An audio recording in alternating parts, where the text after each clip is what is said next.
कांग्रेस ने पहले से ही एमसीडी स्टैंडिंग कमेटी मेंबर के चुनाव में भाग नहीं लेने का ऐलान कर दिया था। आम आदमी पार्टी हार के डर से मैदान छोड़कर भागा और एमसीडी के इतिहास में पहली बार ऐसा हुआ कि कोई दूसरा पक्ष चुनाव में शामिल ही नहीं हुआ और बीजेपी के उम्मीदवार की एक तरफा जीत हो गई।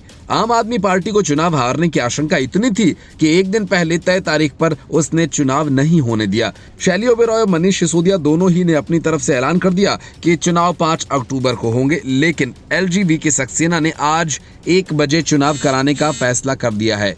तो आम आदमी पार्टी के पास 2 ही रास्ते बचे थे, या तो वो चुनाव में भाग ले और हार जाए, या फिर चुनाव का बहिष्कार करे और फिर पहले की तरह कोर्ट जाकर स्टैंडिंग कमेटी का गठन ही न होने दे। चुनाव के बहिष्कार से साफ है कि केजरीवाल ने कोर्ट जाने का ऑप्शन चुना है। एमसीडी स्टैंडिंग कमेटी के मेंबर का चुनाव तय समय पर शुरू हुआ। एमसीडी के एडिशनल कमिश्नर IAS अधिकारी जितेंद्र यादव की अध्यक्षता में चुनाव करवाया गया। क्योंकि आम आदमी पार्टी की मेयर और डिप्टी मेयर दोनों गायब हो गए, एमसीडी की स्टैंडिंग कमेटी के सदस्य के चुनाव में बीजेपी ने आम आदमी पार्टी छोड़कर आए सुंदर सिंह को उम्मीदवार बनाया है। वहीं आम आदमी पार्टी ने निर्मला कुमारी को उम्मीदवार बनाया था। ये चुनाव कितना अहम था, इसका अंदाजा इसी बात से लगाया जा सकता है कि स्टैंडिंग कमेटी के 18 मेंबर्स में से 9 बीजेपी के हैं और 8 पर आम आदमी पार्टी का कब्जा है। अब 18वें मेंबर के चुनाव हो जाने के बाद बीजेपी को बहुमत मिल गया है। मतलब कि दिल्ली का मेयर भले ही आम आदमी पार्टी का बना रहे, लेकिन एमसीडी के बड़े फैसले बीजेपी की मर्जी से ही होंगे। यही वजह है कि आम आदमी पार्टी ने चुनाव का बहिष्कार कर कोर्ट जाने का रास्ता चुना है। हालांकि आम आदमी पार्टी इस चुनाव को अवैध बताकर चुनाव में हिस्सा नहीं ले रही। निगम सचिव ने सदन को बताया कि स्टैंडिंग कमेटी के चुनाव के लिए सुंदर सिंह और निर्मला कुमारी का नामांकन प्राप्त हुआ। दोनों नामांकन वैध हैं। अगर कोई अपना नाम वापस लेना चाहते हैं तो नाम वापस ले सकते हैं। चुनाव के लिए कुल 2.5 घंटे का समय निर्धारित किया गया था। मेयर शैली ओबेरॉय ने पहले ही कहा कि आज होने वाला चुनाव असंवैधानिक और अवैध है। इसको लेकर मेयर ने कमिश्नर को चिट्ठी लिखी है। मेयर 5 अक्टूबर को ही चुनाव करवाएंगी। अगर आज चुनाव होते हैं तो आम आदमी पार्टी कोर्ट जाने पर विचार करेगी। आम आदमी पार्टी ने कहा बीजेपी चुनाव में हार को पचा नहीं पा रही है और प्रशासन का गलत इस्तेमाल करके एमसीडी पर कब्जा करना चाहती है। इस चुनाव से पहले आम आदमी पार्टी के 3 पार्षदों ने बीजेपी का दामन थाम लिया था। बता दें कि 18 सदस्यों वाली स्थायी समिति के लिए एक खाली पड़े पद को भरने के लिए चुनाव हुआ है, जो बीजेपी पार्षद कमलजीत सहरावत के पश्चिमी दिल्ली लोकसभा सीट से चुनाव जीतकर सांसद बनने के बाद इस्तीफा देने से खाली हुआ था। अरविंद केजरीवाल और मनीष सिसोदिया दोनों को सुप्रीम कोर्ट ने ट्रायल शुरू नहीं होने की वजह से जमानत दी। सिसोदिया किसी पद पर नहीं, इसलिए उनके ऊपर सिर्फ हफ्ते में 2 बार ईडी के पास हाजिरी लगाने के अलावा कोई बंदिश नहीं लगाई। लेकिन केजरीवाल सीएम के पद पर थे, इसलिए उनके ऑफिस जाने और कामकाज पर रोक लगी। इसी वजह से अरविंद केजरीवाल ने दिल पर पत्थर रखकर आतिशी मरलेना को डमी सीएम बना दिया। लेकिन एक घोटालेबाज और भ्रष्टाचारी नेता की छवि इन दोनों पर इस कदर चस्पा हो गई कि लाख कोशिशों के बाद भी वो अब तक टिकी हुई है। यही वजह है कि एक दिन पहले विधानसभा में अरविंद केजरीवाल ने दिल्ली के किसी मुद्दे पर चर्चा करने के बजाय सीधे सीधे बीजेपी पर हमला किया और आज एमसीडी स्टैंडिंग कमेटी का चुनाव हारने के बाद मनीष सिसोदिया सीधे गाली गलौज पर उतर आए। शराब घोटाला मामले में गिरफ्तारी के बाद पहली बार विधानसभा में भाषण देते हुए सिसोदिया ने कहा कि देश में कानून का राज है, इसलिए वो दोबारा सदन में बैठे हैं। सिसोदिया ने नेता विपक्ष विजेंद्र गुप्ता का नाम लेते हुए कहा कि यदि उनके पिताजी का राज होता तो वो जिंदगी भर जेल में सड़ जाते। सिसोदिया ने कहा कि देश में कानून का राज है, इसलिए यहाँ बैठे हैं और आपकी आंखों में आंखें डालकर कह रहे हैं कि चोटों छोड़ेंगे नहीं तुमको। सिसोदिया ने कहा कि देश में कानून का राज है, इसलिए कश्मीर से कन्याकुमारी तक जितने विपक्षी नेताओं पर गैर कानूनी काम किए जाने की वजह से कोर्ट से भाजपा को गालियां पड़ रही हैं। सिसोदिया ने आम आदमी पार्टी के कई विधायकों का जिक्र करते हुए कहा कि उन पर झूठे मुकदमे लगाए गए और अधिकतर केस से बरी हो गए। सिसोदिया ने कहा कि उन पर वो कानून लगा दिया गया जो आतंकवादियों के लिए होता है। सिसोदिया ने कहा कि ईडी कोर्ट में वही बोलती है जो भाजपा कहती है। एक एमपी के बेटे को 6 महीने जेल में रखा और फिर उसे जमानत का लॉलीपॉप देकर अरविंद केजरीवाल को गिरफ्तार किया गया। एजेंसियों के दुरुपयोग में इनको पीएचडी का अवार्ड मिलना चाहिए। इससे ज़्यादा टुच्चेपन के लिए एजेंसियों का दुरुपयोग कभी नहीं हुआ। तमिलनाडु में एक किसान का भाजपा के किसी नेता से झगड़ा हो गया। भाजपा नेताओं ने उसे ईडी का नोटिस दिलवा दिया। हम सिर कटाने के लिए निकले हैं, जेल जाने से नहीं डरते। तुम अपने चंदे और धंधे के लिए व्यापारियों को नोटिस दिलवा रहे हो। गिरेबान में झांको, शर्म आएगी। नेताओं के साथ तो जो कर रहे हो कर ही रहे हो।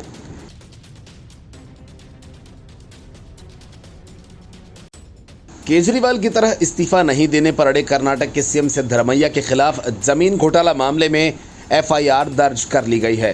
पीपल्स कोर्ट ने मैसूर लोकायुक्त को मुख्यमंत्री सिद्धरमैया के खिलाफ मूडा मामले में कथित घोटाला की जांच का आदेश दिया था, जिसके बाद अब लोकायुक्त पुलिस ने कर्नाटक के सीएम सिद्धरमैया और अन्य के खिलाफ एफआईआर दर्ज की है।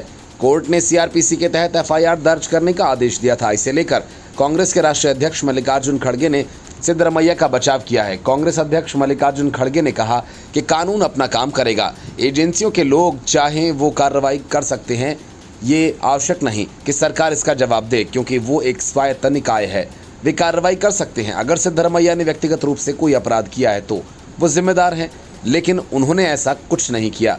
बीजेपी का मुख्य उद्देश्य कांग्रेस पार्टी को बदनाम करना है, ये उचित नहीं है। सिद्धरमैया पद से इस्तीफा देने का कोई सवाल ही नहीं। इस मामले में सिद्धरमैया पहले आरोपी हैं, उनकी पत्नी पार्वती दूसरी आरोपी हैं, सिद्धरमैया के साले मल्लिकार्जुन सामी तीसरे आरोपी हैं और देवराज चौथे आरोपी। कोर्ट ने जांच करने और 24 दिसंबर तक जांच रिपोर्ट दाखिल करने के निर्देश दिए। मूडा मामले में याचिकाकर्ताओं में से एक स्नेहमयी कृष्णा ने चिंता व्यक्त की थी कि इस मामले में कोई मामला दर्ज नहीं किया गया। कृष्णा ने आरोप लगाया कि लोकायुक्त पुलिस अदालत के आदेश का पालन नहीं कर रही है और मैसूर लोकायुक्त पुलिस अधीक्षक टीजे उदेश से संपर्क नहीं हो पा रहा है। मुख्यमंत्री सिद्धरमैया के खिलाफ लोकायुक्त जांच का आदेश जारी किए जाने के बाद बीजेपी ने मुख्यमंत्री सिद्धरमैया के इस्तीफे की मांग की थी, लेकिन सिद्धरमैया और कांग्रेस के रुख से साफ है कि सिद्धरमैया केजरीवाल की राह पर चलने की तैयारी में हैं। इसी वजह से उन्होंने एक दिन पहले सीबीआई को दी गई जांच की सहमति वापस ले ली। मतलब कि अब सीबीआई बिना अदालत की मर्जी के कर्नाटक में किसी मामले की जांच नहीं कर पाएगा। सिद्धरमैया के इस फैसले को लेकर विपक्षी बीजेपी ने हंगामा किया और फैसले की टाइमिंग पर सवाल उठाए। बीजेपी का कहना है कि सिद्धरमैया को इस बात का डर था कि सीबीआई इस मामले में जांच कर सकती है और इसी वजह से आनन फानन में सिद्धरमैया ने ये फैसला किया।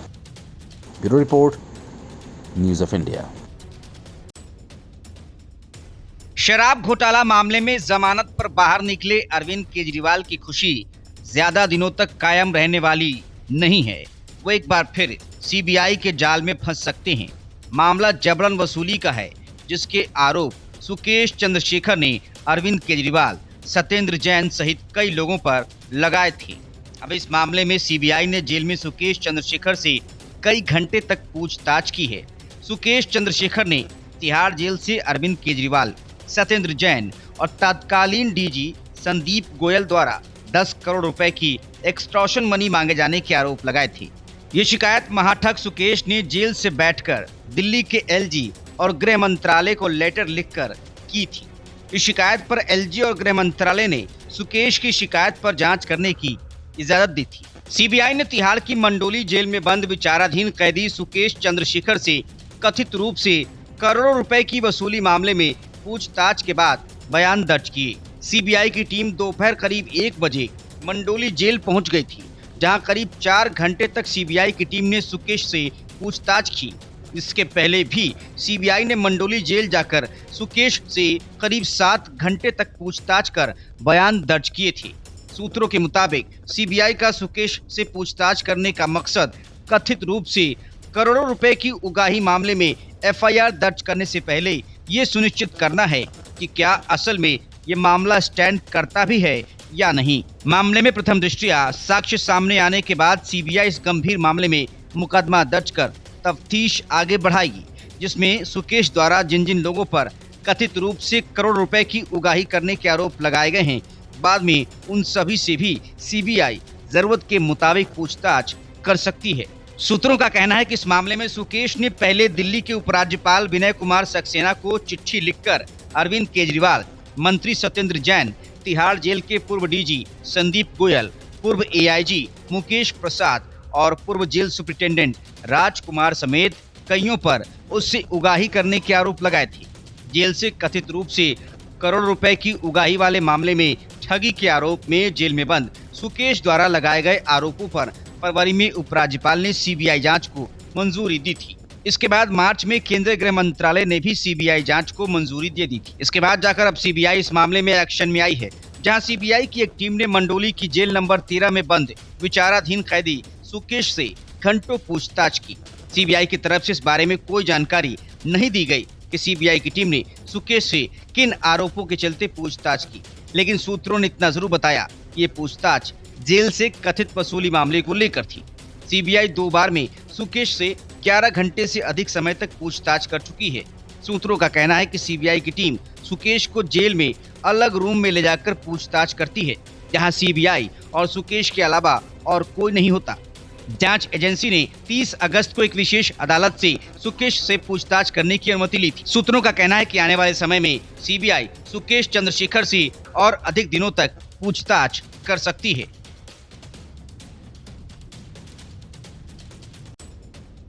बांग्लादेश में हिंदुओं का उत्पीड़न लगातार जारी है और अब कट्टरपंथी इस्लामी संगठनों ने दुर्गा पूजा के आयोजनों के खिलाफ धमकियां दी हैं और कहा कि पूजा के दौरान मूर्ति विसर्जन, छुट्टियां और कोई भी धार्मिक कार्यक्रम नहीं होना चाहिए।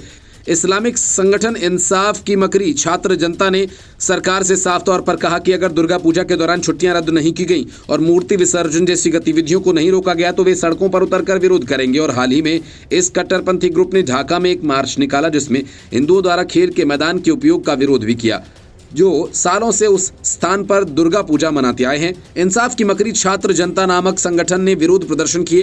हाथों में बांग्ला में लिखी तख्तियां थीं जिन पर लिखा था कि सड़कें बंद करके कहीं भी पूजा नहीं की जाएगी, मूर्ति विसर्जन से जल को प्रदूषित नहीं किया जाएगा, मूर्तियों की पूजा नहीं की जाएगी। कट्टरपंथी इस्लामिक संगठन इंसाफ की मकरी छात्र जनता की तरफ से प्रदर्शन कर रहे लोगों ने 16 सूत्रीय मांगों वाली तख्तियां भी पकड़ी हुई थीं जिसमें पर्यावरण को होने वाले नुकसान का हवाला देते हुए पूजा अर्चना और मूर्ति विसर्जन को सार्वजनिक प्रदर्शनों पर प्रतिबंध लगाए जाने की मांग की गई है। उनको मांगों में धार्मिक आयोजनों के लिए सड़क बंद करने और त्योहारों के खर्चों के लिए सरकारी राहत कोष के इस्तेमाल पर रोक लगाना भी शामिल है। इंसाफ की मकरी छात्र जनता का तर्क है कि क्योंकि हिंदुओं की